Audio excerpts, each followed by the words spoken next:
dilepas masker, jadi lepas dulu. Dipaskan dulu kameranya. Pas ya, udah mulai.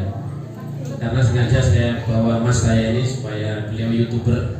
Sekarang banyak YouTuber itu yang setiap bulan gajinya 5 miliar, 1 miliar, satu somat itu dari YouTube-nya 400 juta digunakan untuk anak-anak yatim. Sehingga ibu-ibu sekalian kalau punya anak mainan YouTube, bikin akun YouTube, didukung, belikan drone yang bisa terbang tinggi supaya kontennya bagus, yang melihat banyak nanti bisa dapat bulanan. Yang nggak perlu kerja seperti saya, nggak perlu pergi ke Natuna, ke daerah perbatasan, main-main aja ke Temiangan, ke Puncak, dapat kiriman gaji. Sudah pas ya kameranya ya, karena saya nggak mau YouTube saya terpotong supaya dari awal sampai akhir nanti lengkap.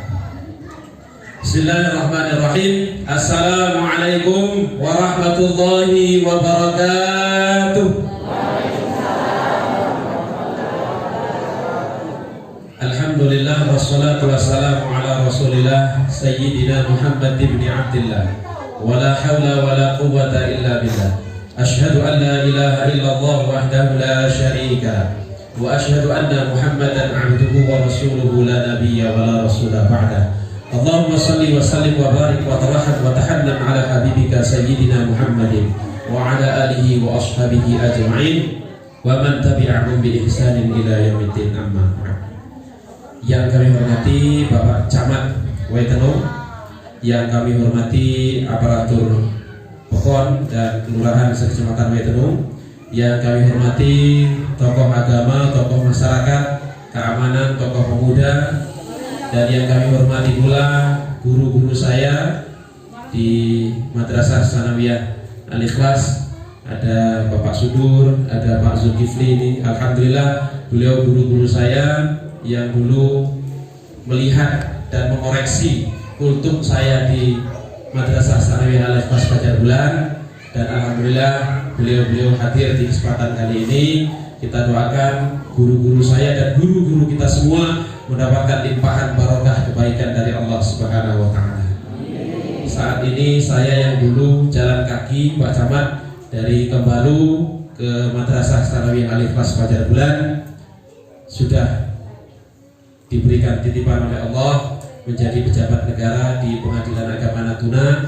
Semata-mata ini karena barokahnya para guru, para ustadz, para guru ngaji. Di sini ada guru ngaji saya, Bapak Muhyiddin, yang juga dulu mendidik dan doakan saya sampai saat ini. Dan alhamdulillah saya senantiasa silaturahim dengan guru-guru saya, karena keberkahan dan doa dari guru itulah yang senantiasa kita aturkan, yang senantiasa kita harapkan.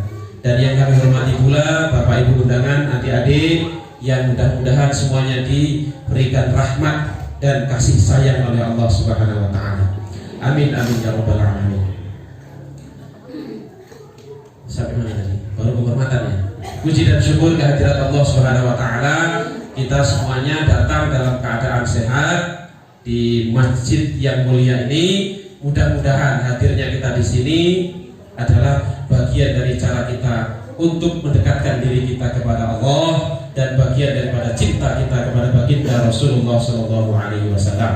Mudah-mudahan duduknya kita di sini adalah taman di antara taman-taman surganya Allah, tempat Allah mencurah-curahkan rahmatnya, menaungkan sayap-sayap malaikatnya, dan mudah-mudahan kelak Allah Subhanahu wa taala sudi memanggil kita dengan bangga di hadapan makhluk-makhluk mulia di sisinya. Amin amin ya rabbal alamin. Salawat beriringkan salam, berbujukkan rindu, bertangkaikan sayang, semoga senantiasa tercurah limpahkan keharibaan Nabi besar Muhammad sallallahu alaihi wasallam. Ibu-ibu, bapak-bapak mungkin bertanya, kenapa ketika adik-adik tadi membaca sholawat kita semuanya diminta untuk berdiri? Hanya adik-adik saja tadi, yang perempuan tadi yang berani meminta kita untuk berdiri, dan tidak ada di antara kita yang menolak, semuanya dengan ikhlas mau berdiri. Padahal saya yang ceramah ini malah nggak berani. Kalau saya minta berdiri nanti pasti mangkel sama penceramahnya. Apa itu penceramah dari Natuna, nggak jelas kan gitu. Ini seperti yang saya utarakan, ketika kita bersolawat kepada baginda Rasulullah, kita berdiri mahalul qiyam, itu sesungguhnya Rasulullah hadir di tengah-tengah kita. Orang yang sudah tiada, kalau dia baik imannya, dia sempurna Islamnya, yang tidak ada itu adalah jasadnya saja, tetapi ruhnya sesungguhnya masih senantiasa berada di sekitar kita. Amin ya rabbal alamin.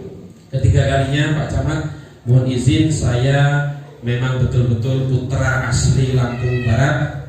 Beberapa hari yang lalu saya juga kontak Pak Orosil Mabsus, Bupati Lampung Barat. Alhamdulillah saya didoakan dan mudah-mudahan tugas saya di Natuna sebagai duta putra dari Kabupaten Lampung Barat bisa berjalan dengan baik dan saya tunaikan dengan sebaik-baiknya.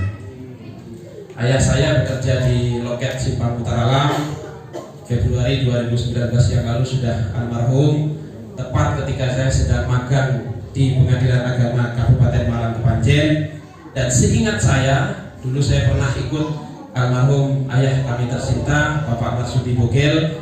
Ketika saya pergi ke loket, saya diajak Jumatan di masjid ini, Masjid Babus Salam. Mudah-mudahan ayah saya senang dan gembira menyaksikan saat ini saya berada di tengah-tengah Bapak Ibu sekalian, menyampaikan tausiah, menyampaikan ceramah yang mudah-mudahan bermanfaat untuk kita semua. Amin amin ya rabbal alamin. Bapak Ibu yang dimuliakan Allah Subhanahu wa taala. Pertama saya cerita terlebih dahulu, Pak Camat, betul yang disampaikan Pak Camat tadi bahwa banyak orang-orang yang berasal dari Waitenong ini yang saat ini sudah mendapatkan amanah dari Allah Subhanahu wa taala. Bapak Ibu, kalau saya ditanya Samsul kerjanya di mana? Saya sekarang ini sebetulnya memang secara status itu PNS, pejabat negara, pegawai negeri sipil, saat ini namanya ASN, aparatur sipil negara, garis miring hakim. Itu adalah pekerjaan tetap secara administrasi negara. Tetapi sesungguhnya pekerjaan saya ini tidak tetap, karena kita tidak pernah tahu sampai sejauh mana Allah menitipkan nyawa yang saat ini masih bersemayam di dalam dada kita ini. Apakah sampai besok, apakah minggu depan, ataukah bulan depan. Boleh jadi Bapak Ibu yang hadir di sini duluan menghadap kehadiran Allah dan saya belakangan. Boleh jadi saya yang terakhiran, Bapak Ibu yang duluan. Sangat mungkin terjadi. Banyak orang Jawa nih. Saya ceramah di Natuna Pak Camat, Pak Heru. Saya ceramah, saya bilang saya dari Lampung. Kemudian tiba-tiba ada yang mendatangi istri saya, kebetulan istri saya hadir di majelis ini juga. Mbak, saya loh dari Lampung Utara. Alhamdulillah. Jadi kalau kita merantau di tempat lain, sesama orang Lampung meskipun tidak Lampung Barat itu menjadi saudara. Kalau yang sudah pergi haji dan umroh, sesama orang Indonesia menjadi saudara. Kembali lagi ke tadi, artinya Bapak Ibu sekalian, kalau kita bicara masalah kematian, tidak ada sesungguhnya satu orang pun yang sudah siap. Tapi karena kita tidak pernah tahu kapan kematian itu akan mendatangi kita, maka tidak ada pilihan lain selain daripada menyiapkan diri sebaik mungkin. Maka kalau kita hadir di majelis ini, di pengajian ini, bayangkan bahwa pengajian ini adalah pengajian yang mungkin terakhir kali kita hadir. Kalau tadi pagi kita bangunkan anak kita dengan penuh kasih sayang, bayangkan bahwa boleh jadi pagi tadi itu adalah pagi terakhir kita membangunkan anak kita untuk sholat subuh. Kalau tadi pagi kita menyiapkan sarapan untuk suami kita, bayangkan ibu-ibu sekalian bahwa boleh jadi itu adalah sarapan terakhir yang kita siapkan dengan ikhlas untuk pasangan hidup kita. Bagi bapak-bapak yang pergi mencari nafkah yang halal untuk mencukupi kebutuhan anak istri, coba sekali-kali bayangkan, boleh jadi perginya saya ini adalah pergi yang terakhir kalinya saya mencari nafkah untuk keluarga dan anak-anak saya. Itu artinya karena kematian itu adalah misteri yang bisa kita lakukan adalah menyiapkan diri kita sebaik mungkin untuk menghadapi kematian itu sendiri. Karena Pak Camat, Bapak Ibu hadirin semuanya, yang namanya kematian itu adalah misteri yang kita tidak tahu kapan waktunya, tidak tahu di mana tempatnya, dan tidak tahu dalam kondisi seperti apa kita menghadap kehadiran Allah Subhanahu wa taala. Boleh orang mati pas sholat tarawih? Boleh? Boleh. Orang mati pas minum minuman keras, maaf? Boleh? Boleh. Karena itu adalah kuasanya Allah Subhanahu wa taala. Makanya Ki Haji Ahmad Mustafa Bisri senantiasa mengingatkan matal abdu ala ma'asya. Seseorang itu akan menghadap keridhaan Allah Subhanahu wa taala sebagaimana dia hidup. Kalau orang rajin sedekah boleh jadi matinya ketika sedang sedekah. Kalau orang rajin sholat tahajud boleh jadi matinya sedang sholat tahajud. Kalau orang suka main togel boleh jadi matinya pas kalah togel. Tidak perlu togel. Matal abdu ala ma'asya. Kalau seperti Pak Muhyiddin, Pak Sudo, Pak Zulkifli ikhlas mengajar, mendidik anak-anak supaya punya karakter berakhlak mulia, boleh jadi matinya dalam keadaan mulia husnul khotimah ketika mengajarkan ilmu kepada anak-anak muridnya. Matal abdu ala ma'asya. Seseorang itu akan mati sebagaimana dia hidup, maka marilah kita perbaiki amalan kita. Jadi tidak tahu waktunya kapan. Yang kedua, tidak tahu tempatnya kapan. Tempatnya di mana. Seperti saya kelahiran Lampung Barat, tapi tidak tertutup kemungkinan meninggalnya. Nah, saya nggak berani bilang Natuna karena saya Natuna cuma 4 tahun, berarti 4 tahun lagi. Jangan kasihan istri saya Pak, warisannya belum banyak. Saya termasuk orang itu yang nggak bisa jauh Pak sama istri saya. Istri saya juga sama. Saya kalau pergi kemana-mana nggak ngajak dia, pasti saya pulang itu tutup kamar sudah. Ya, kangen-kangenan maksudnya Pak gitu loh. Jadi saya bahkan kalau kunjungan kerja saja sepanjang bisa saya ajak istri saya, itu saya ajak. Karena saya kalau tidur sendiri itu nggak bisa tidur kalau banyak nyamuk. Bukan karena nggak ada istri ya, karena banyak nyamuk. Tapi betul, karena Pak Camat, gaji saya tinggi. Mungkin lebih tinggi dari Pak Camat, mungkin. Tapi kalau pendapatan lainnya mungkin jauh dari Pak Camat. Gaji saya tinggi, tapi saya selalu sama istri saya berapa isi dompet saya, berapa isi ATM saya dia tahu. Saya tidak mau saya dicurigai memiliki simpanan begitu, karena insya Allah saya tipikal orang yang setia, bukan yang setiap lingkungan ada ya. Ada orang yang setia itu setiap lingkungan ada, di mana-mana punya simpanan, termasuk yang setia. Karena saya dinasihati oleh guru saya, Samsul, kalau kamu sudah menikah, alaika an tahmi zaujataka himayatan tamah. Kalau kita sudah punya istri, hormati istrimu, perlakukan istrimu dengan perlakuan yang sebaik-baiknya. Begitu juga dengan perempuan. Kalau punya suami, meskipun suaminya itu masih belum mau berhenti rokok, perlakukan suaminya itu dengan seikhlas-ikhlasnya.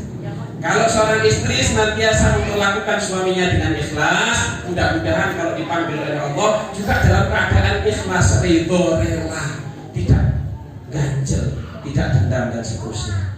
Kemudian mati juga tadi, kita kembali ke kematian tadi terlebih dahulu. Itu juga kita tidak tahu kapan waktunya, kapan tepatnya dalam kondisi seperti apa. Boleh jadi pas dengarkan ceramah seperti ini mati. Ada yang protes, sih, rumahnya ceramah kok mati, nggak boleh malah ya, nggak bisa. Bisa jadi pas menyampaikan ceramah gini mati, bisa? Nggak bisa. Karena siapa yang ceramah kalau saya mati kan gitu. Ini bercanda. Tapi maksudnya Bapak sekalian, masya Allah, yang namanya kematian. Saya sering di mana-mana mungkin orang protes, kenapa Samsul itu masih muda, masih 28, kok sering menyampaikan masalah kematian? Ini penting. Kata Rasulullah SAW, siapa orang yang cerdas itu, kata para sahabat. Rasulullah menjawab, orang yang mengingat kematian dan menyiapkan dirinya untuk menghadapi kematian itulah ulaika humul aqyas. Mereka adalah orang-orang yang cerdas. Maka kalau kita pergi ke kuburan itu bukan minta sama ahli kubur, tapi yang paling pokok, yang paling inti itu adalah kita mengingat kematian. Saat ini kita menziarahi kubur leluhur kita, karib kerabat kita, ayah kita, tidak menutup kemungkinan tahun depan kita yang diziarahi kalau ada yang masih mau menziarahi kita. Jadi ziarah kubur itu harus diluruskan niatnya, bukan minta sama ahli kubur, tapi kita berdoa mendoakan supaya diampuni dan mengingatkan kita bahwa tidak lama lagi kita akan juga disemayamkan di kuburan kita masing-masing. Masih semangat ya ibu-ibu? Banyak orang Jawa, tapi saya kalau di Kembalo ya banyak Jawanya, kalau sini harus nasional. Pak Haji Sapudin, sebetulnya saya sudah pernah ketemu sama beliau. Dulu kami sama-sama kontingen Maiteno mengikuti musabaqah tilawatil Quran di Liwa. Tapi saya yakin beliau sudah lupa dengan saya, dan saya memang pantas untuk dilupakan. Karena dulu saya kecil, Pak Sapudin kecil. Kemudian sekarang bobot saya 50 lebih banyak. 50 lebihnya banyak bobot saya. Baik. Kita saat ini memperingati lahirnya baginda Rasulullah SAW. Sebagaimana yang disampaikan oleh Pak Zulkifli tadi, MC dan juga Ketua Panitia, bahwa daripada tidak sama sekali lebih baik terlambat. Sebetulnya kan sudah terlambat karena saat ini sudah masuk di tanggal 5 Rabiul Tsani atau Rabiul Akhir. Tapi tidak ada masalah. Yang namanya memperingati itu adalah bukti cinta kita kepada Rasulullah SAW. Dan apapun yang berkaitan dengan Rasulullah pasti mulia. Sekarang saya tanya, Rasulullah, Bapak Ibu sekalian, lahir hari apa? Hari Senin. Sekarang saya tanya, orang itu ingin mati hari Senin atau Jumat? Jumat kan? Lebih banyak orang yang ingin wafat di hari Jumat. Padahal Rasulullah itu lahir dan wafatnya hari Senin, sama-sama 12 Rabiul Awal. Nggak salah. Orang yang ingin wafat di hari Jumat, itu ada yang mengatakan tidak dihisab atau hisabnya ringan, pertanyaannya simpel, itu tidak salah. Karena Jumat itu adalah Sayyidul Ayyam, penghulunya hari. Tapi kenapa Rasulullah kemudian lahirnya hari Senin, wafatnya hari Senin? Itu ternyata diterangkan dalam salah satu kitab, bahwa Allah tidak ingin hari Jumat Rasulullah itu mulia karena lahir di hari Jumat. Tapi yang Allah inginkan adalah Rasulullah lahir di hari Senin supaya hari Senin ini juga menjadi hari yang mulia. Kalau Rasulullah lahirnya di hari Jumat, berarti kemuliaan hari Jumat itu memang sudah mulia dari sananya, bukan karena Rasulullah SAW. Tapi hikmah daripada Rasulullah lahir di hari Senin itu supaya hari Senin itu mulia karena menjadi hari lahirnya baginda Rasulullah SAW. Kota Mekah, tadi saya cerita dengan Pak Sutarman yang baru umroh, itu tandus, tidak ada humus seperti di kampung kita di Indonesia, tapi semua buah-buahan ada. Semuanya tercukupi, kurma bisa tumbuh di sana, zam-zam tidak pernah habis airnya. Termasuk Bapak Ibu yang pernah haji pasti menyaksikan itu. Itu kenapa Makkah itu disebut Al-Mukarramah, tempat yang dimuliakan oleh Allah Subhanahu wa taala. Itu karena di Mekah itulah baginda Rasulullah sallallahu alaihi wasallam dilahirkan. Maka apa saja kalau sudah dikaitkan dengan Rasulullah, tidak lain tidak bukan jamaah rahimahullah, pasti akan menjadi mulia. Dalam Qasidatul Burdah itu sampai diterangkan seperti ini. Rasulullah itu biasa kalau isi ngaji di senderan ini, di tiang tengah masjid, karena belum ada mimbar. Di satu kesempatan yang lain kemudian Rasulullah dibangunkan mimbar. Akhirnya kalau isi ngaji lebih mudah, dia di mimbar sehingga seluruh jamaah bisa melihat. Saat itu yang terjadi apa? Mimbarnya ini, tiang ini meronta-ronta. Dia tidak ikhlas, tidak ridho karena dijauhi oleh Rasulullah SAW. Kalau benda mati saja dalam ukuran pandangan kita, karena sesungguhnya dalam ukuran Allah tidak ada yang mati, semuanya hidup. Tapi katakanlah benda mati saja yang tidak bisa bergerak, tidak bisa bernapas, ditinggalkan oleh Rasulullah, meronta-ronta, ini Rasulullah dekat aku saja, mimbar itu dilemparkan saja. Maka kalau kita tidak rindu dan tidak cinta kepada baginda Rasulullah SAW, sungguh merugi sekali. Saya tadi cerita dengan Pak Muhyiddin, banyak ibu-ibu sekalian, saat ini orang-orang itu yang berbicara sekarang ini zaman edan, kemaksiatan di mana-mana, mau taat susah, masjid isinya orang-orang yang umurnya sudah 60 ke atas.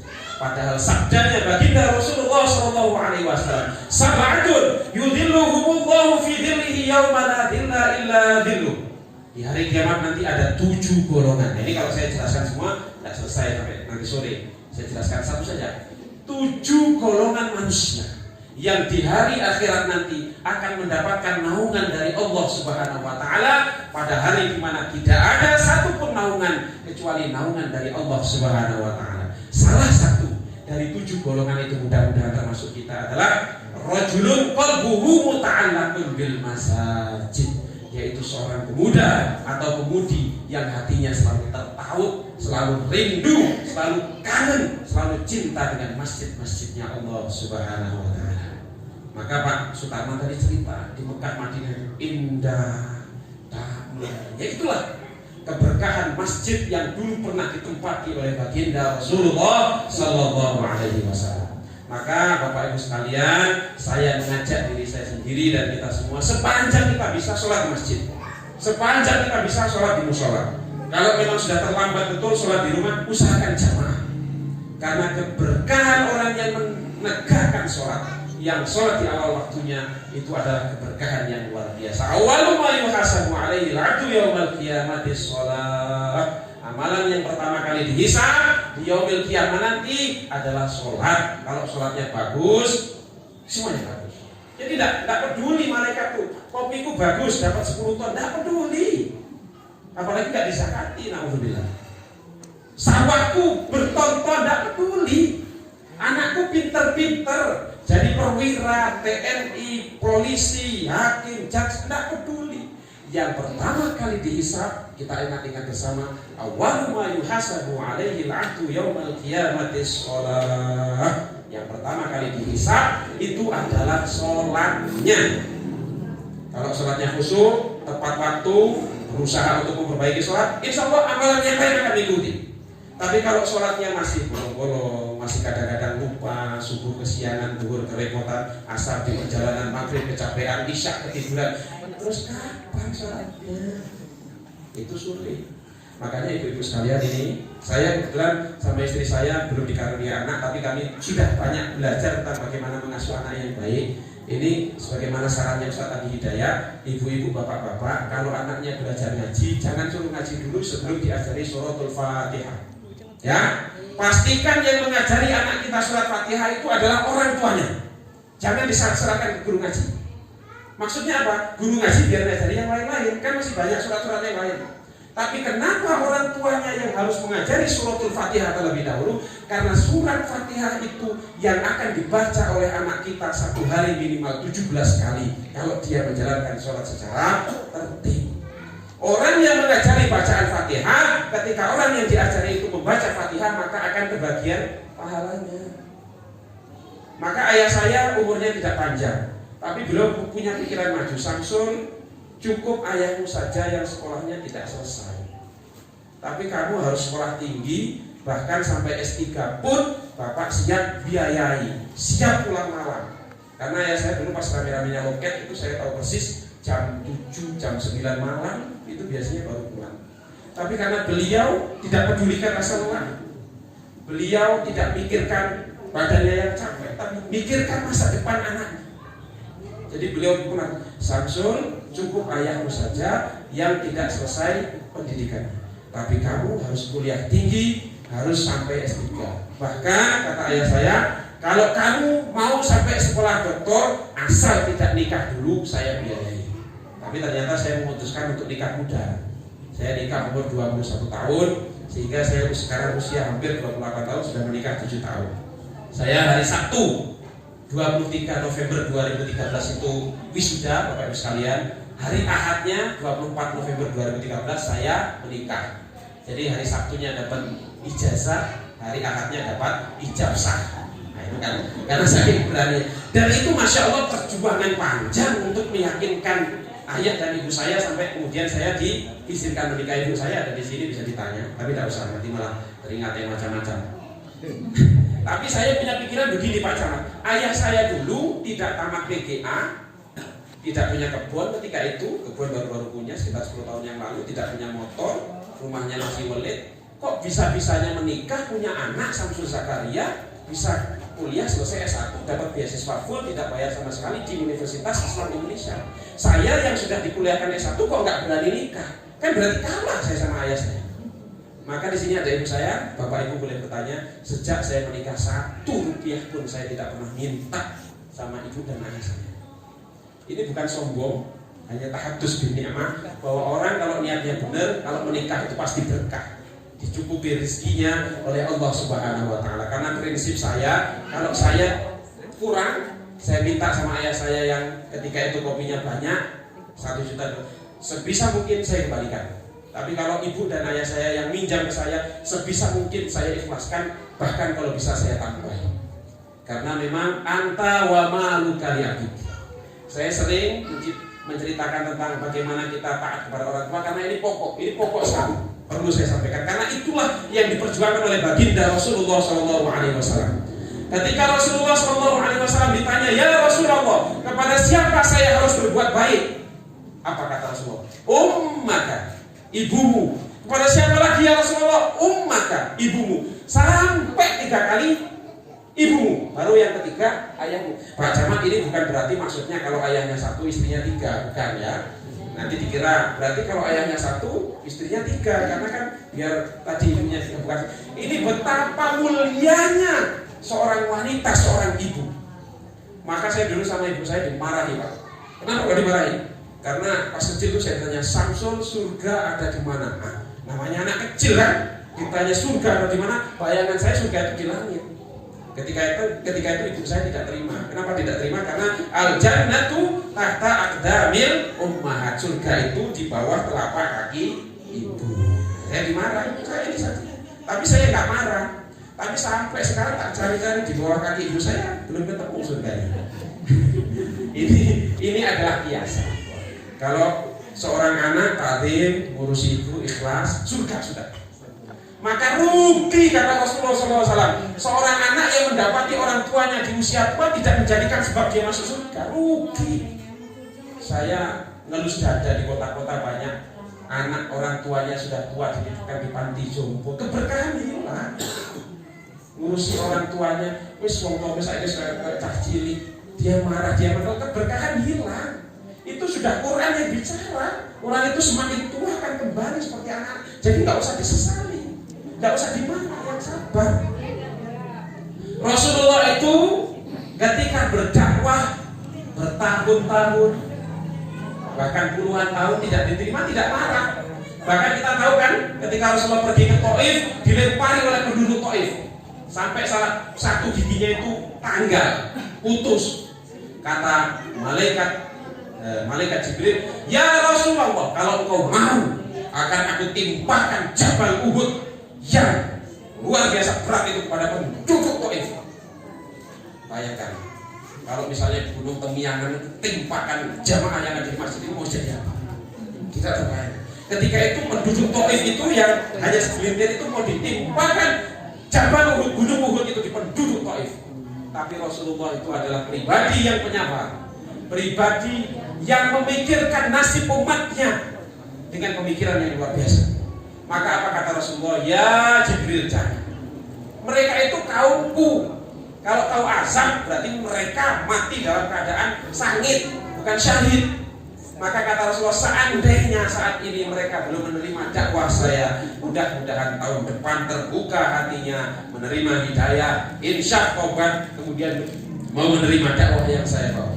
Kalau mereka tetap menolak dakwah saya, mudah-mudahan cucu-cucu mereka nanti yang kemudian akan menerima dakwahku. Maka ini perlu saya sampaikan, Bapak Ibu sekalian, kalau kita, anak kita kebetulan tidak taat, tidak usah marah, koreksi diri. Dulu kita sudah taat belum dengan orang tua kita? Kalau anak kita diminta sholat kok sulit, koreksi diri. Seperti yang sampaikan Pak Camat, pas muda kita rajin kan ke masjid. Kalau anak kita misalnya diminta untuk melakukan sesuatu sulit, koreksi diri.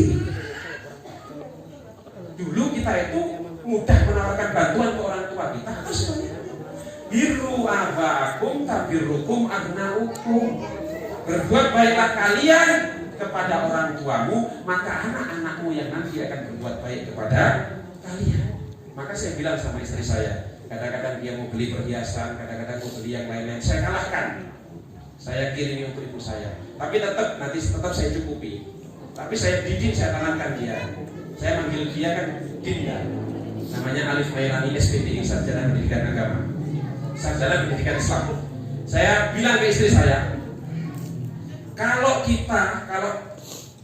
engkau mengikhlaskan suamimu ini berbuat baik dengan ibunya. Kalau kita punya anak laki-laki, saya pastikan anak laki-laki saya itu pasti sayang dengan ibunya. Tapi kalau bapak kalian mau ngasih ke ibunya kok dilarang sama istrinya, perhatikan, pasti kalau punya anak laki-laki nanti nggak sayang sama ibunya. Jadi kita itu jangan sampai lupa dari mana kita berasal, siapa yang dulu mengurusi kita. Karena saya bertemu dengan istri saya itu, saya sudah selesai kuliah. Nikahnya itu yang berjuang, yang nyuapi saya, bahasa Jawanya yang nyewoi saya, yang memandikan, yang menggosokkan, itu ibu saya. Jangan sampai kita yang baru ketemu istri kita usia 20-25 tahun kita kalahkan orang tua kita. Nah, Ustaz Somad itu saya pegang betul apa yang beliau katakan. Kalau seseorang itu minum minuman keras, maaf, meskipun ini kalau bisa jangan. Meskipun seseorang itu kadang dia istilahnya kadang dia tidak jujur, kadang dia bohong, kadang kalau nimbang nggak pas timbangannya dikurangi. Itu nanti kalau dia mendapatkan hukuman langsung di akhirat. Tapi kalau ada orang yang durhaka kepada orang tuanya, jangan sampai nunggu di akhirat. Di dunia pasti dia akan mendapatkan kesulitan, pasti dia akan mendapatkan ganjaran-ganjaran. Maka mari kita koreksi ini kita masih. Ustaz, ibu saya, ayah saya kebetulan sudah tidak ada alasan. Kita masih bisa berbuat baik pada orang tua kita. Ziarah kubur, sedekah, niatkan untuk ibu kita yang sudah tiada. Sedekah, niatkan untuk ayah kita yang sudah tiada. Saya, almarhum ayah saya kebetulan belum daftar haji. Insya Allah sebagai bentuk dan bagian dari ikhtiar saya, insya Allah tahun depan akan saya batalkan haji. Karena yang namanya haji itu wajib. Bahkan ada seorang kiai mengatakan jangan umroh dulu kalau belum daftar haji. Ada yang begitu, tapi ada yang membolehkan. Tapi itu adalah bagian dari cara kita untuk menghormati orang tua kita meskipun sudah tiada. Kalau yang masih ada, kita merasa punya salah, segera minta maaf. Karena boleh jadi hari ini kita bertemu dengan ibu kita, itu adalah pertemuan terakhir kita dengan ibu kita. Manfaatkan waktu itu dengan sebaik-baiknya. Jamaah rahimahullah, sekali lagi baginda Rasulullah SAW adalah seorang Rasul, Nabi yang luar biasa istimewa. Supaya kita menambah cinta kita kepada baginda Rasulullah, kita salawat bersama-sama. Salatullah salam. Saya terlebih dahulu, nanti bareng-bareng. Salatullah salamullah ala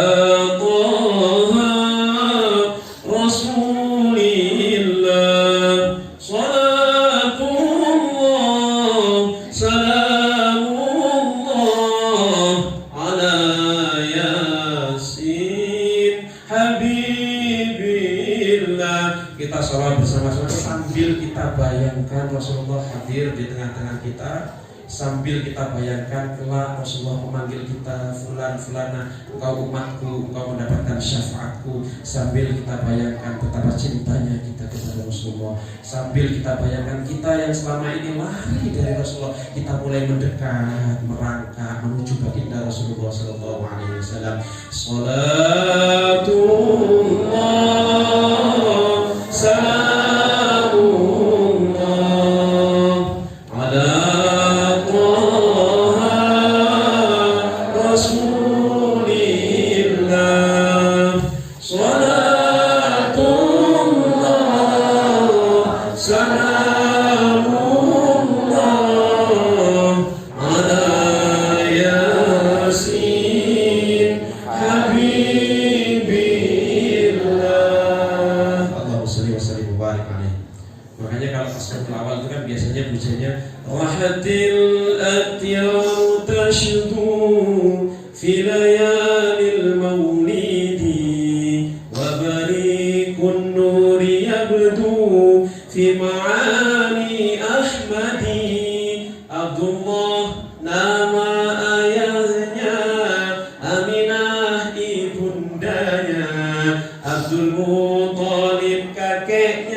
yang penuh suka duka, yang penuh suka duka.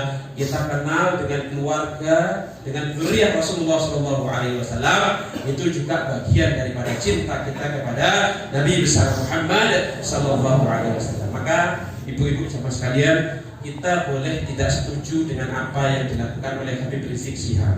Kita boleh tidak setuju, tapi sekali-kali jangan pernah kita membenci beliau, karena beliau adalah zuriatnya, keturunannya baginda Rasulullah SAW. Jangan sampai kita membenci habaib, para habib. Itu adalah zuriat. Nanti kalau Rasulullah tersinggung, kalau Rasulullah tidak berkenan, mau jadi apa kita? Rasulullah SAW itu pernah satu hari berkorban. Kemudian kata Siti Aisyah radhiyallahu anha, ya Rasulullah, kambing yang kita korbankan ini semuanya sudah kita bagikan. Kemudian yang kita masak, yang kita sisakan untuk kita, itu hanya bagian kakinya saja. Kemudian apa kata Rasulullah? Wahai istriku Aisyah, sesungguhnya yang menjadi milik kita itu adalah semua yang kita bagikan itu, dan yang bukan milik kita adalah kaki yang kita masak. Wa ma indakum yanfad. Apa yang ada di sisi kita, dunia yang Allah titipkan kepada kita, kebun, tanah, motor, kendaraan, dan semua yang Allah titipkan kepada kita, yanfad, semua akan sirna, binasa, akan hilang, akan raib. Wa ma indallahi baq. Dan apa yang ada di sisi Allah itu akan kekal dan abadi. Maka kata Kiai Haji Ahmad Mustafa Bisri, abadikanlah kebaikan itu dengan melupakannya. Kalau kita sedekah, korban, lupakan, jangan diingat-ingat. Dan ternyata apa yang kita sedekahkan itulah yang akan bakin yang akan kekal di hadapan Allah Subhanahu wa taala. Saudara saya di Yogyakarta wafat, orang tuanya wafat, kemudian salah satu karib kerabatnya mimpi. Pas di mimpi itu dia melihat ayahnya yang wafat ini memakai baju, celana, dan sendal tertentu yang dia ingat warnanya dan modelnya. Kemudian dikonfirmasi ke istrinya, itu celana yang di mana sekarang celana itu? Baju itu yang di mana? Sendal yang dipakai itu sendal yang mana? Kemudian istrinya menangis karena ternyata baju yang dia kenakan, celana yang dia kenakan yang dia lihat dalam mimpi itu, sendal yang dikenakan adalah baju, celana, dan sendal yang sudah diberikan kepada orang lain. Masya Allah. Itu artinya justru yang akan membersamai kita itu adalah sesuatu yang kita berikan kepada orang lain, sesuatu yang kita nafkahkan untuk keluarga kita, bukan yang kita nikmati. Bukan sombong Bapak sekalian. Saya Pak Camat gaji setiap tanggal 1 itu 21 juta. Belum uang makan dan uang transport. Belum saya kalau isi kuliah, sekali kuliah 1 juta. Tapi saya tidak pernah tahu wujudnya. Tidak pernah saya ke ATM itu ngambil uang 5 juta, tidak pernah. Karena semuanya sudah ada pos-posnya. Kami kebetulan adalah anak pertama, istri saya anak pertama, adiknya 4. Ketika senior kami bertanya, Samsul, gajimu sedemikian besar, kamu gunakan untuk apa? Tanahmu sudah berapa? Sudah beli mobil atau belum? Saya sampaikan, yang penting orang tua saya sama mertua saya dan adik-adik semuanya tercukupi bahagia. Karena bagi saya itu titipan. Saya gaji 21 juta, kalau makan juga tetap 1 piring, tidak 21 piring. Semua titipan. Kabeh mung titipane Gusti. Kalau dalam statusnya istri saya itu lagi campur sana. Makanya Bapak Ibu sekalian, saya bisa seperti ini karena barokahnya para guru, doanya ibu saya, keikhlasannya ayah saya belum mengantarkan saya daftar di satu barang.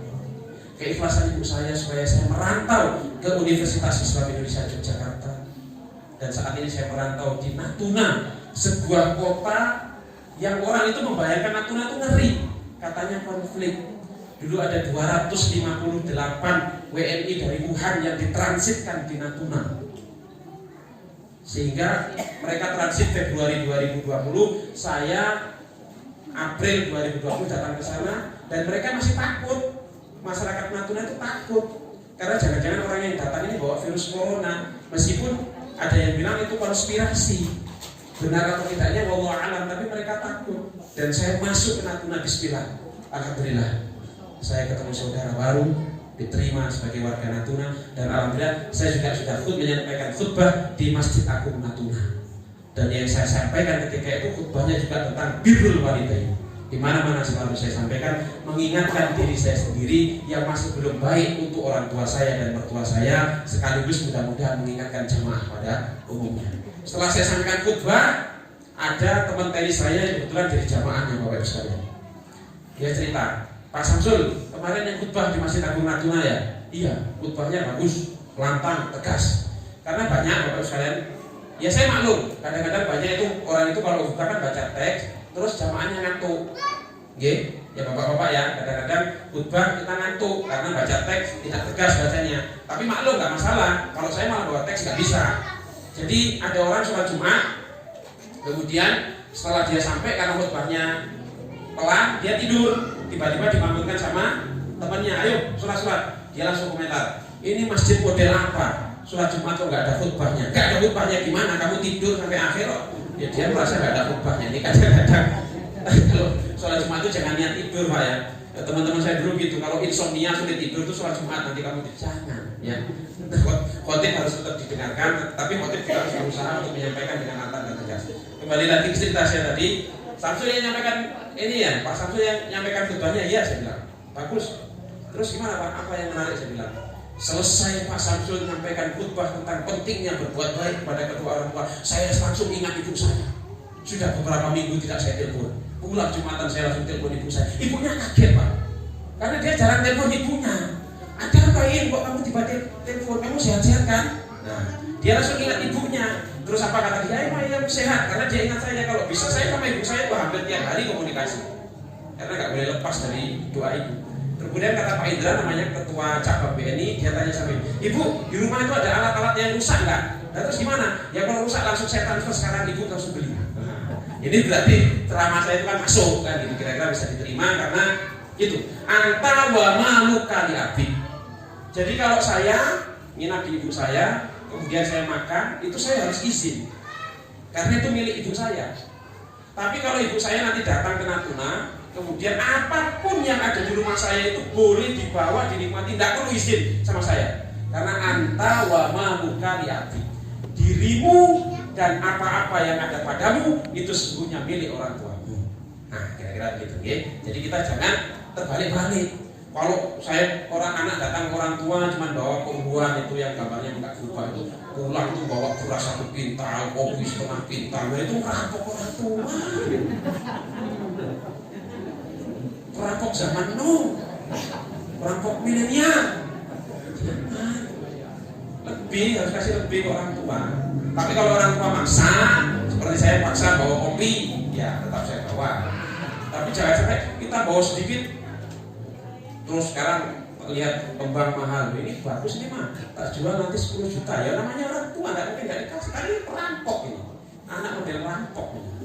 Gitu. Alhamdulillah. Jadi Bapak Ibu sekalian, kita jangan terbalik dan kembali ke tadi, wa ma indakum yanfad. Apa yang ada, udah ini semuanya ini binasa. Kita lahir bawa apa sih?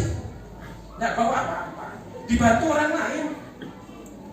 Saya bisa seperti ini, buahnya orang tuanya. Maka saya kalau pulang tuh nggak bisa saya di rumah. Saya masih silaturahim. Dan itu pun belum tembus. 3 minggu saya cuti ini belum tembus.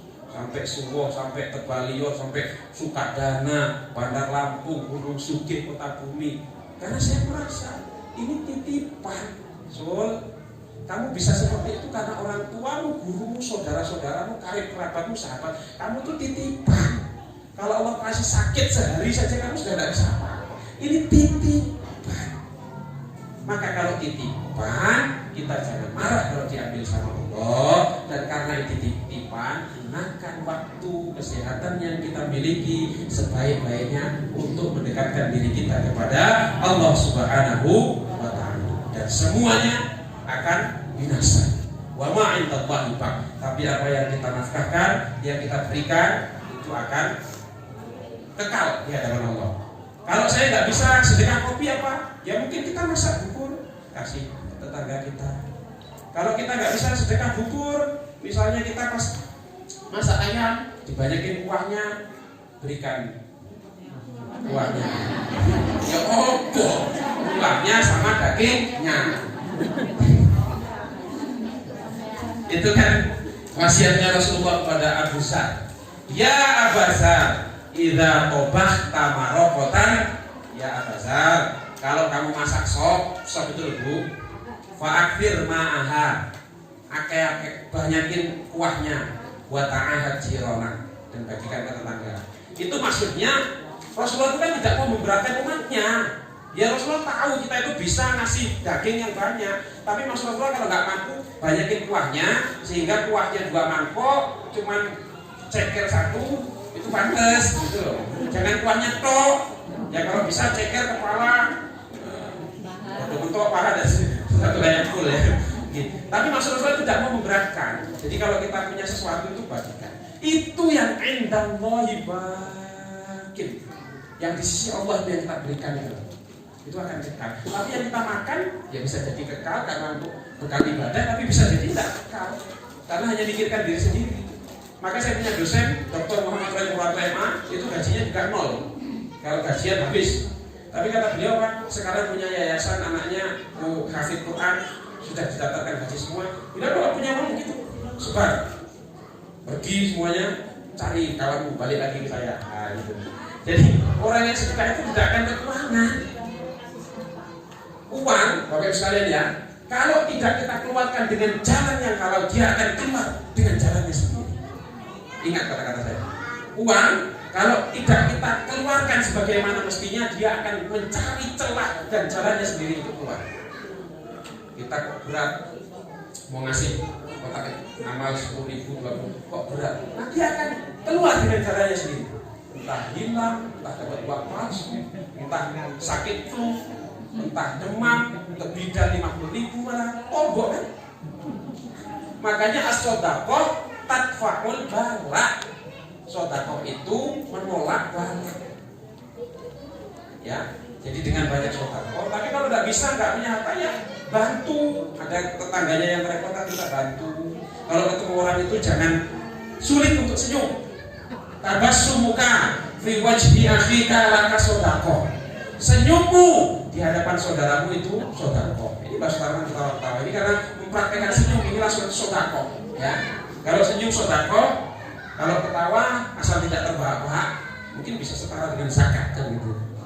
Kira-kira. Tapi betul Bapak Ibu sekalian, saya sering ceritakan ketemu Mbah Wasiman Sengan itu di Yogyakarta. Saya tanya, Pak, kenapa kok bisa usianya 90 tahun loh ketika itu masih seger, gagah, bisa jalan ke Yogyakarta, senyumnya masih enak dilihat, pendengarannya masih jalan, ngobrolnya enak, nasihatnya apa resepnya Mbak? Dia katakan banyak-banyak silaturahim. Ya. Terus kalau Mbak Darman apa resepnya kok masih seperti itu? Banyak-banyak ketawa kalau beliau. Karena urat yang kita gunakan untuk tertawa itu lebih sedikit dibandingkan yang harus kita gunakan untuk cemberut. Ya, kalau cemberut itu makanya orang itu cepat tua. Ya.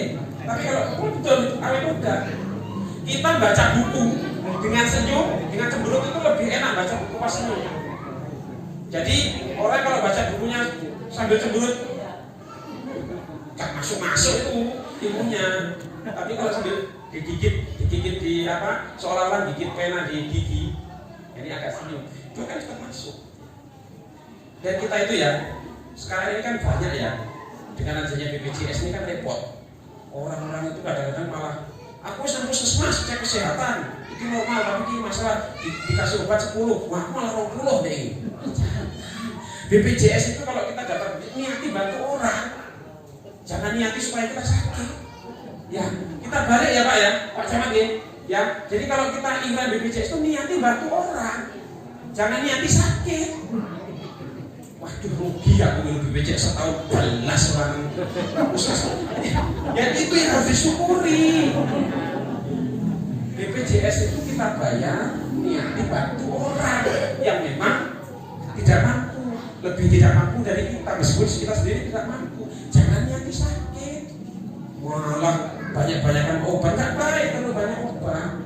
Orang itu sehat, gagah, dia bisa nyaman, nggak mudah capek. Itu pikiran harus kita setel. Jangan apa-apa dipikir, nggak ngatasi, nggak mampu. Anak nggak sholat subuh dipikir saja. Ya yang penting bangunkannya yang sabar. Kalau dia cita-citanya polisi, ayo Pak Polisi bangun. Nggak bangun ya nggak usah marah, anak kita. Kadang-kadang kita salah, ditampar lagi. Ini anak kita sekarang ada KDRT, ada undang-undangnya. Malah masuk penjara kita malah jauh sama anak kita. Bangun kan doakan, kalau yang perempuan jadi bidan, ayo ke bidan. Nggak bangun, tinggalkan dulu, masa 5 menit datang lagi. Itu kan kita datang pertama ganjaran pahala, balik itu datang pahala. Tapi kalau kita marah dosa. Dan panggil anak itu jangan jauh, nomornya di belakang. Tangi.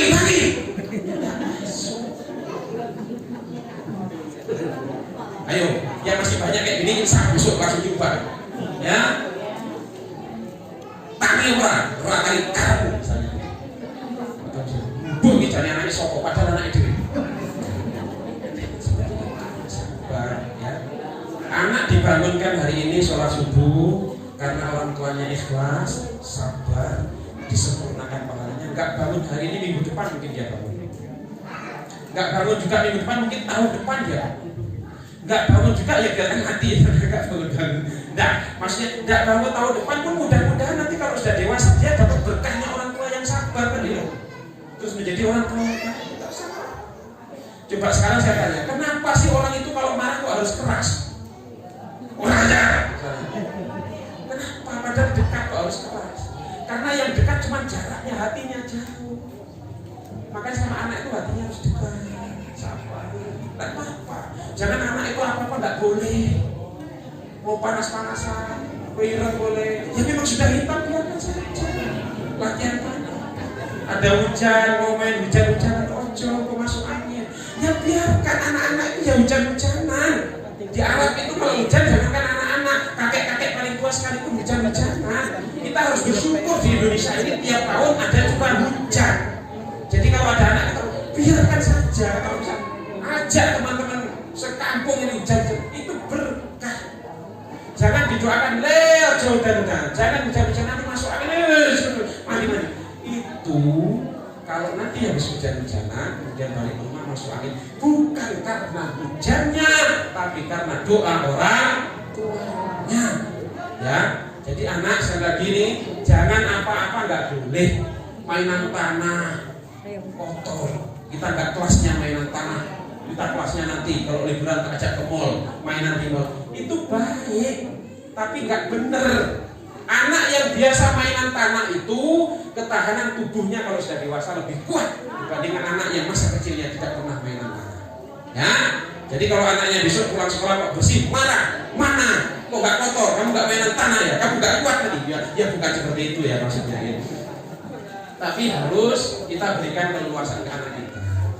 Termasuk yang jadi pengurus masjid, yang jadi pemuda masjid. Kalau ada anak-anak ribut di masjid, masuk masjid, kok pas sholat, jangan marah. Rasulullah itu pas sujud, Hasan dan Husain itu kan saking sayangnya sama kakeknya, kakeknya juga sayang sama cucunya, itu kadang-kadang suka naik di punggungnya Rasulullah. Malah dijadikan oleh Rasulullah kesempatan untuk melama-lamakan sujudnya. Kan enak kalau kita pikirannya udah disetel bener tuh enak.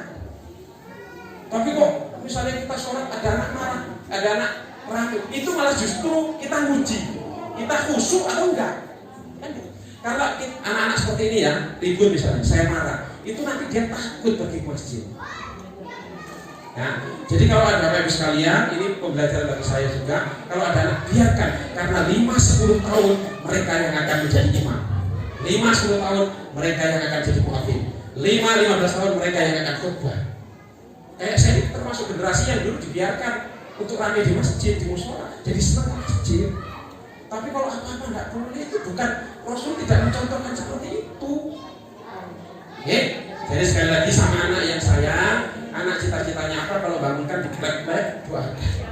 Jangan dari luar kamar, tangi orang, wis gede nanti sholat, itu malah jauh, anak semakin nggak sholat. Halus, doakan. Sempatkan kalau ibu-ibu bangun duluan setengah 4 sholat tahajud. Sholat tahajud luar biasa. Maqamam mahmuda. Orang yang rajin sholat tahajud itu akan mendapatkan makom yang mulia, bukan di sisi manusia, tapi di sisi Allah Subhanahu wa Ta'ala. Kalau pagi sebelum kerja, sebelum ke kebun, sempatkan sholat duha supaya rezekinya barokah, dapat tambahan rezeki, anak-anak menjadi soleh-soleh. Pokoknya kita manfaatkan betul, kita gunakan waktu kita untuk beribadah sebaik-baiknya. Dan kembali lagi tadi ke masalah keluarga tadi begitu. Kita pun, saya dengan istri dengan saya dan seterusnya juga harus halus. Tidak akan ketemu kalau kita itu main kasar-kasar, sudah bukan waktunya. Wa innama, kata Quran, yuwaffas sabiruna, orang-orang yang sabar, yang nahan emosi itu yuwaffas sabirun, orang-orang yang sabar disempurnakan pahalanya, ajrahum bighairi hisab, disempurnakan pahalanya oleh Allah tanpa batas. Makanya saya belajar ilmu sabar dengan istri saya itu juga lama. Tapi ketika kita sudah bisa, kita nikmati, tidak perlu marah, tidak menyelesaikan persoalan. Bahkan orang yang sabar, kembali lagi ke tadi, yuwaffas sabiruna ajrahum, orang yang sabar itu pahalanya disempurnakan. Pahala itu baik, sama Allah masih disempurnakan lagi, bighairi hisab, tanpa batas. Kalau sama Allah sudah disempurnakan tanpa batas, berarti adalah kesempurnaan yang luar biasa. Maka kata baginda Rasulullah SAW, laisa syadid bisur'ah, walakinna syadid alladhi yamliku nafsahu 'indal ghadab. Orang yang kuat itu bukan orang yang sering menang tinju, sering menang tarung, sering menang silat. Meskipun itu baik juga untuk bela diri, tapi orang yang paling kuat itu adalah alladhi yamliku nafsahu 'indal ghadab. Orang yang bisa menahan dirinya ketika dia marah. Makanya ada lagu ini, saya tidak banyak pemudanya ya. Jangan bilang kau pemuda kuat, jangan mentang-mentang badan sehat, bila sering kau tinggalkan sholat. Innalillah, innalillah, bila dirimu cinta sholawat, bila hatimu rindu Muhammad, itu baru pemuda yang hebat. Masya Allah, Masya Allah. Perhatikan lirik berikutnya. Pemuda yang sejati, yang dicinta oleh Nabi, bukan yang berotot besi, apalagi suka selfie. Pemuda anti maksiat, gemar membaca sholawat dan tak pernah lupa mengerjakan sholat. Jadilah kau pemuda, generasi yang berguna, bukan sibuk soal cinta, penampilan banyak gaya. Jadilah pemuda kuat agar dirimu selamat di akhirat, bertemu dengan kanjeng Nabi Muhammad. Itu. Tapi kalau ibu-ibu, bapak-bapak di rumah anaknya masih belum tak sabar, sudah. Tugas kita itu hanya doakan, ngelus-ngelus, bangunkan itu. Jadi tidak dibebani. Anakku nggak sholat, kecuali anaknya nggak sholat, nggak disuruh, nggak diingatkan, itu dosa. Tapi kalau sudah disuruh diingatkan, itu sudah urusan dia. Rasulullah saja itu tidak bisa memastikan orang itu pasti taat, dia hanya menyampaikan saja. Jadi begitu. Sudah jam berapa Pak? Jam 11:04. Dan Cak Nudin berapa menit? 58 ya. 2 menit lagi berarti 1 jam. Karena saya jauh. Saya itu dulu belajar ceramah diajari sama Pak Sudur Samsul. Kalau ceramah itu, kalau di Sanawiyah itu kadang-kadang teman-teman kalau ceramah itu yang pertama dan yang paling utama begitu. Kalau kata beliau itu manjangin paling laku.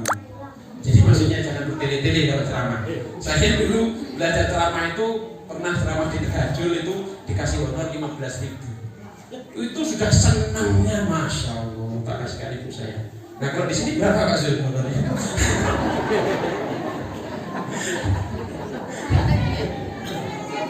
Ada cara menanyakan honor itu ya, Mas Faisal. Jadi Pak Sarmudin kalau saya kok diminta ceramah, saya pernah dihubungi, Maksud bisa nggak sama Mbak Irma, istrinya Pak Zul, saya ceramah nggak hari Minggu, besok berarti hari Minggu. Saya nggak bisa karena besok kan saya pulang ke Natuna, sudah 3 minggu lebih saya cuti di sini. Kalau Sabtu saya oke, kalau nggak ya cari yang lain, kan masih banyak yang lebih pintar dari saya. Kebetulan oke Sabtu. Dan saya kalau dihubungi ceramah, kalau bisa saya oke. Saya tidak pernah menanyakan honornya berapa. Kalau saya jangan begini, saya sebetulnya tidak bisa hari Sabtu, saya persiapan pulang, packing. Tapi honornya berapa? Nah, misalnya gitu. Itu orang jahat itu, penceramah yang jahat kayak gitu. Enggak tanya Pak Camat. Tapi kalau Pak Camat mau nambahi ya terus terang akan saya terima. Enggak usah Pak Camat, gaji saya sudah besar, enggak usah. Untuk aja. Nanti saya terima isinya amplopnya saya pulang basuh. Jadi kalau orang diminta ceramah itu tidak boleh mengharap-harapkan amplop, itu haram. Yang lebih haram lagi berani ngundang tidak ngamplopi. Masuk Eko, kata Pak Eko. Gitu, ya. Dan boleh tanya sama istri saya, amplop banyak itu di rumah. Kadang saya buang, saya ambil istrinya, saya ambil isinya. Ya, gitu. Jadi orang itu kalau ceramah seperti saya ini, kok dikasih amplop, ya itu katanya ceramah itu harus ikhlas.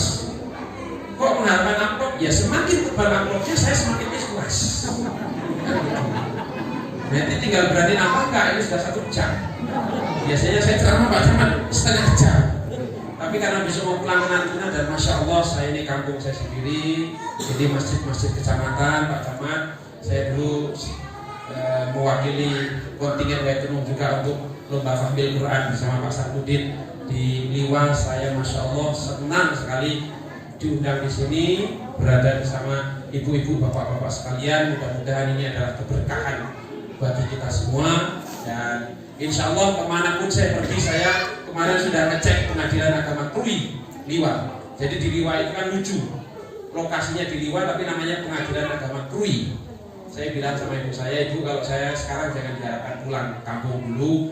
Mudah-mudahan kalau sudah jadi wakil ketua pengadilan atau ketua pengadilan saya akan pindah ke Pengadilan Agama Krui. Karena kami di Pengadilan Agama ini tidak bisa lama Pak. Pak Camat juga mungkin rolling juga kan. Tapi kalau rollingnya 1 kabupaten, kami se-Indonesia. Saya pertama kali penempatan di Kabupaten Tabalong, Kalimantan Selatan 5 bulan. Kemudian di Pengadilan Agama Kepanjen Kabupaten Malang setahun setengah pendidikan. Baru kemudian saya alhamdulillah pas pendidikan peringkat 18 sehingga saya pilih ke Pengadilan Agama Natuna daerah perbatasan. Cari pengalaman dulu. Setelah ini saya kalau boleh milih, saya ingin ke Aceh supaya karena di Aceh itu khusus masalah jinayat hukum Islam itu diadili oleh kayak orang yang pacaran, yang judi miras itu juga masuk di Pengadilan Agama. Maka namanya di sana Mahkamah Syariah. Mudah-mudahan kalau sudah wakil nanti atau ketua di sini 4-5 tahun, mudah-mudahan bisa lebih leluasa untuk membangun kampung kita. Karena saya tidak pernah lupa, saya ngaji di sini, ibtidaiyah di MI Darussalam, guru-guru saya luar biasa, doa-doanya saya harapkan di Madrasah Sanawiyah. Kemudian baru saya perantau ke Mansatu Sukarami. Maka ibu-ibu sekalian kalau punya anak mau merantau dukung. Betul kata Pak Camat. Kadang-kadang kita kalau di sini kan masih bagaikan katak dalam tempurung. Kayaknya sudah paling hebat. Saya begitu pas kepada lalu. Ternyata saya masa. Saya kan dari kelas 2 ibtidaiyah hanya tahadus bin nikmah saja. Tidak penting sebetulnya juara itu. Juara kelas itu tidak penting bagi saya. Tapi saya alhamdulillah sejak kelas 2 Madrasah Ibtidaiyah sampai lulus MAN 1 model Bandar Lampung itu selalu peringkat 1. Tidak bisa saya itu jadi pengen peringkat 2 atau 3. Tidak bisa. Bisanya cuma 1. Makanya saya bilang sama ini mas saya, Mas Faisal, Mas, saya sebetulnya mau beli HP. Nah terus masalahnya apa nih? Di sini tidak ada HP yang mahal, murah-murah semua. Ketawa dia. Ya, jadi begitu. Saya dari kelas 2 ibtidaiyah itu seingat saya sampai lulus aliyah itu tidak pernah peringkat 2, 3, apalagi 4. Itu selalu peringkat 1. Tapi bagi saya tidak penting. Saya nggak peringkat pun tidak masalah. Yang lebih penting itu adalah doanya guru. Yang lebih penting Allah masih memberikan kesempatan kepada saya untuk silaturahim kepada para guru. Yang lebih penting adalah dididik akhlaknya, dididik karakternya, didoakan, diingatkan, dimarahi supaya lebih baik. Makanya adik saya kan juara 1 juga, tapi terus turun dan tak masalah, tak juara enggak. Itu nggak jaminan. Kalau saya kerja nggak ditanya kok juara berapa. Boleh tanya sama Pak Sugeng sama Pak Zulkifli. Saya matematika saya di Sanawiyah itu pas ujian 100 nilainya. Berarti kan nggak saya salah. Tapi Mbak Is kemarin tanya, karena sekolahnya daring untuk anaknya untuk sidang itu pelajar, saya udah lupa. Karena matematika dulu ingat rumus-rumusnya, tapi sekarang sudah nggak lupa. Tapi itu dari Bapak Sudah. Peringkat itu tidak penting, makanya kalau anaknya sekolah tidak usah dituntut untuk peringkat. Saya dulu peringkat dari kelas 2 ibtidaiyah, RTS, termasuk SMA itu sampai selesai itu peringkat 1 terus. Tapi bukan itu yang menjadikan kita itu mendapatkan amanah dari Allah, yang menjadikan kita itu hanya sebatas pendukung. Tapi yang lebih penting adalah kita didik karakternya anak-anak supaya berani mengungkapkan pendapat. Kita didik anak-anak supaya diberikan kebebasan kepercayaan. Jangan apa-apa dilarang, apa-apa nggak boleh. Ya kapan dia mau maju? Kalau orang tua punya modal, anak dimodali supaya buka bisnis, itu mendidik anak. Doakan. Sekarang mungkin dia bolong-bolong sholatnya, mudah-mudahan tahun depan rutin, tahun depan belum juga, doakan lagi terus. Jangan sampai lepas dari kita mendoakan anak kita, mendoakan orang tua kita, mendoakan karir kerabat kita. Bapak Ibu yang dimuliakan oleh Allah Subhanahu Wa Taala, untuk yang terakhir kalinya, mungkin 5 menit terakhir, saya berpesan untuk kita semua. Sekali lagi, mari kita gunakan waktu dan kesempatan yang masih Allah titip amanahkan kepada kita. Saat ini kita masih dalam masa pandemi COVID-19. Meskipun sudah tidak berada di tahun 2019 lagi, sudah di tahun 2020, tapi pandemi masih belum berakhir. Lepas dari itu adalah buatan konspirasi atau bukan, tapi yang jelas negara kita masih belum membebaskan Indonesia dari virus COVID-19. Kita berdoa mudah-mudahan kita sabar, senantiasa kita kuat, dan tetap menjaga kesehatan, sering cuci tangan. Kalau misalnya kita sakit, lebih baik tidak keluar dari rumah, karena saya yakin yang datang ke sini semuanya sehat, dan kita semuanya sehat. Dan kesehatan itu adalah yang paling utama. Kalau kita sudah sakit, itu sudah tidak bisa ngapa-ngapain seperti yang disampaikan Pak Camat tadi. Tidak bisa lagi pergi pengajian. Maka sewaktu masih sehat, gunakan. Ini luar biasa. Ini kan menuntut ilmu. Man salaka thariqan yaltamisu fihi ilman, sahalallahu lahu thariqan ilal jannah. Orang yang pergi menuntut ilmu, pengajian seperti ini, Allah mudahkan langkahnya untuk menuju surganya. Amin. Ya Rabbal alamin. Jadi begitu. Kesehatan kita gunakan waktu sholat kita, doa kita, mendoakan siapa saja, meskipun tidak diminta. Doakan anak kita, pasangan hidup kita, karib kerabat kita, guru-guru kita doakan. Keberkahan itulah yang kita harapkan, sehingga kemudian kita sehat. Kalau ada mestinya dapat keapesan atau kesialan, ternyata Allah masih lindungi. Mestinya kemalingan, ternyata malingnya mencret, gak jadi maling. Banyak. Dan ini paling terakhir itu sekalian, kalau bisa diantara kita itu punya amalan sunnah yang diistiqomahkan. Kalau sholat itu kan sudah wajib, tapi amalan sunnah itu apa? Misalnya kita tidak pernah ketinggalan 2 rakaat sebelum subuh, karena rakaat al-fajri khairun minad dunya wa ma fiha. 2 rakaat sebelum subuh atau qobliyah subuh atau sholat fajar itu lebih baik dari dunia dan isinya. Maka kalau kita ingin kaya, pastikan besok sebelum subuh bangun sholat tahajud, kemudian pas azan subuh sholat 2 rakaat, itu kita sudah memiliki dunia dan isinya. Tidak ada apa-apa, kebun 10 hektar yang kita miliki apa. Itu yang titipan. Kalau kita mati besok, yang punya anak kita, bukan punya kita lagi. Wa ma'indallahi ba. Jadi kalau nggak diistiqomahkan qobliyah subuh, atau mungkin punya amalan misalnya 1 hari 1 lembar baca Quran, diistiqomah terus sampai lewat. Atau yang punya amalan puasa sunnah terus, yang punya amalan sedekah tiap hari 1000 misalnya, terus istiqomahkan. Supaya kita kembali lagi kita di matal abdu ala ma'asya. Seseorang itu wafat, meninggal sebagaimana dia hidup, meskipun 1000. Luar biasa, itu fadilahnya luar biasa. Atau yang punya amalan rutin mendoakan kaum muslimin muslimat saudara-saudara disebut satu persatu, rutinkan terus. Harus punya amalan, 1 amalan sunnah. Ya biasa. Yang rutin tahajud jangan sampai tinggal, rutinkan 1 saja punya. Yang rutin sholat duha itu meskipun hanya 2 rakaat. Nanti kalau sudah nikmat pasti pengen nambah, karena sholat duha itu bisa sampai 12 rakaat. Dan sholat tahajud itu tidak terbatas. Maka kita malu Bapak Ibu sekalian dengan Rasulullah. Ala aku na'abdan syakur. Ya Rasulullah, wong sampeyan itu jangankan Jangankan dosa yang sekarang dan yang lalu, yang akan datang saja sudah diampuni. Maksum kan Rasulullah itu diampuni. Tapi kok sholat tahajudnya sampai kakinya bengkak, sampai Aisyah saja tidur di hadapan Rasulullah. Kita itu siapanya Rasulullah? Ada gak jaminan kita masuk? Tidak ada. Dan kita gak boleh protes, ya Allah, kalau aku boleh milih sebetulnya aku itu pengen hidup di masa Rasulullah, biar bersama Rasulullah, tak dampingi dakwah kemana-mana. Kalau dakwahnya Rasulullah bisa dimasukkan YouTube misalnya, tak dampingi supaya bisa terekam misalnya. Gak boleh seperti itu. Di masa Rasulullah itu ada Abu Lahab, ada Abu Jahal, dan abu-abu lain yang tidak muslim. Jadi bukan dikira, jangan kita kira di masa Rasulullah itu gak berat ujiannya.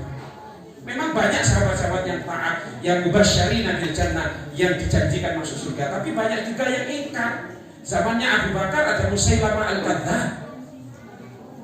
Ada yang mengaku nabi, ada yang tidak mau bayar zakat. Jadi setiap zaman itu punya ujian masing-masing. Maka kita yang ditakdirkan untuk hidup di zaman ini, syukuri, nikmati. Maka, nah ini jadi nambah apa ya? Tapi bagi ibu-ibu sekalian, kalau saya sudah gak kuat, acungkan tangan, langsung saya sudahi selama saya ini. Tapi kalau masih, saya lanjut sedikit. Jadi, lanjut apa sambung ini? Lanjut ya. Jadi, termasuk makanan nih. Kita ini Pak Samad ya, banyak di antara kita itu yang terlalu takut makanan. Jadi Pak Samad bilang, jangan sampai kita mati karena takut corona. Takut Allah. Wah, takut corona mati ya. Mati sakit juga itu. Takutnya tetap pada Allah. Corona itu adalah makhluknya Allah, dia kecil. Bismillahirrahmanirrahim. La yadurru ma'asmihi syai'un fil ardi wala fis sama' wa huwas samiul alim. Itu amalannya. Jadi boleh takut, khawatir, tapi jangan terlalu takut. Termasuk saya sama makanan. Itu saya dinasihati dokter Ali Fauzi, dokter paliatif di Rumah Sakit Dr. Sutomo Surabaya. Jadi yang namanya makanan itu pengaruhnya terhadap kesehatan kita kurang lebih 20%. Yang 80% itu apa? Itu karena pikiran kita. Ya. Jadi ibu-ibu kalau bapaknya ada sakit, apa-apa jadi nggak boleh. Bapaknya nanti mati bukan karena sakitnya, tapi karena stres, dimarah-marah terus sama ibu. Betul Pak? Setuju ya? Ibu-ibu juga begitu, bapak juga begitu. Jangan istrinya apa-apa nggak boleh. Yang penting pikirannya benar deh. Kita setelin pikirannya dulu nih loh. Ini yang paling sulit. Makanya kata Yai Haji Lutfi, Habib Lutfi Pekalongan itu, orang itu kalau pikirannya positif, pikirannya baik, mau menerima kebaikan dari mana-mana, itu ibarat dia hidup, itu letakkan parfum di hidungnya gini. Jadi apapun yang dia bau, meskipun keringat bojone sing rong dina ora mandi itu tetap wangi, karena parfumnya letakkan sini. Tapi kalau kita letakkan kotoran di sini, meskipun kita masuk di ruangan yang ber-AC parfumnya, tetap yang kita cium adalah kotornya. Ya. Jadi bayangkan kemanapun kita pergi, meskipun tidak harus bawa parfum seperti saya ya. Bayangkan bahwa kita itu letakkan wangian di sini, sehingga kalau ketemu orang baik, ya Allah, mudah-mudahan aku ketularan dapat barokahnya menjadi orang baik. Kalau ketemu orang yang tidak baik, yang belum rajin sholat, jangan benci, jangan dimarahi, doakan. Karena orang yang saat ini rajin sholat boleh jadi suatu saat dia lalai. Orang yang saat ini melalaikan sholat boleh jadi dia akan menjadi ustadz dan kiai di kemudian hari. Kita tidak pernah tahu. Dikatakan dalam hadis, ada loh Pak, orang itu sudah tinggal selangkah lagi masuk surga.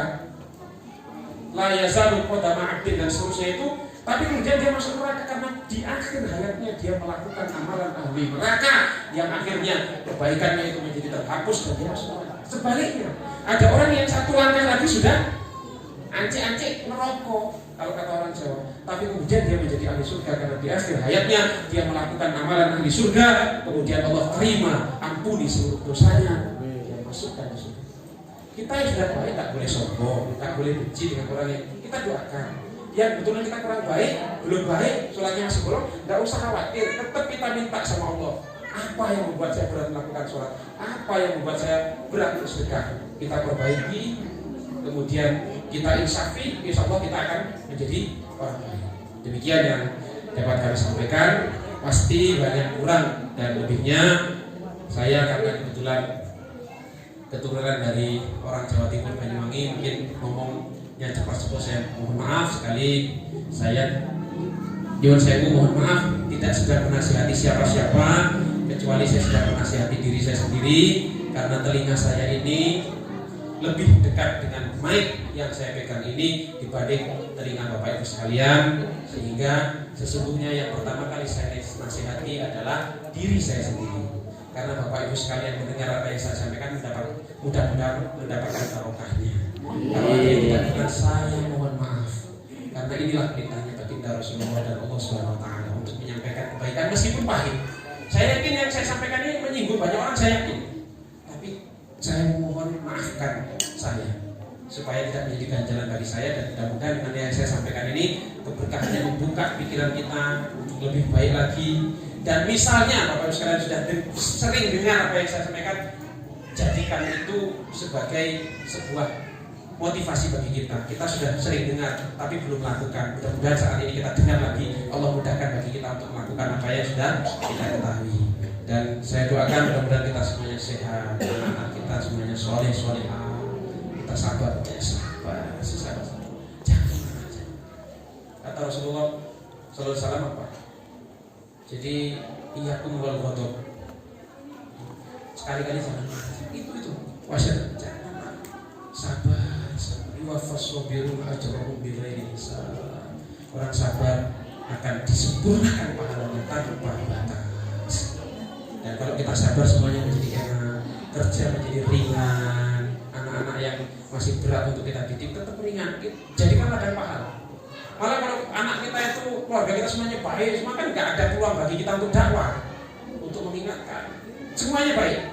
Orang mukmin itu kalau dia kaya, dia syukur, baik.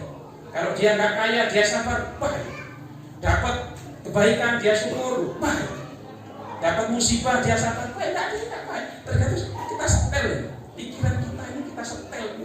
Kayak apa saja yang menimpa kita enak, tenang, damai. Mari kita sama-sama kita berdoa ala hadhihi niyyah wa ala kulli niyatin shalihah wa bi syafaati Rasulillah sallallahu alaihi wasallam bil ijabah wal qabul. Al-Fatihah. Billahi minasyaitonir rajim. Bismillahirrahmanirrahim. Alhamdulillahirabbil alamin arrahmanir rahim maliki yaumiddin. Iyyaka na'budu wa iyyaka nasta'in ihdinas siratal mustaqim siratal ladzina an'amta 'alaihim ghairil maghdubi 'alaihim waladdallin.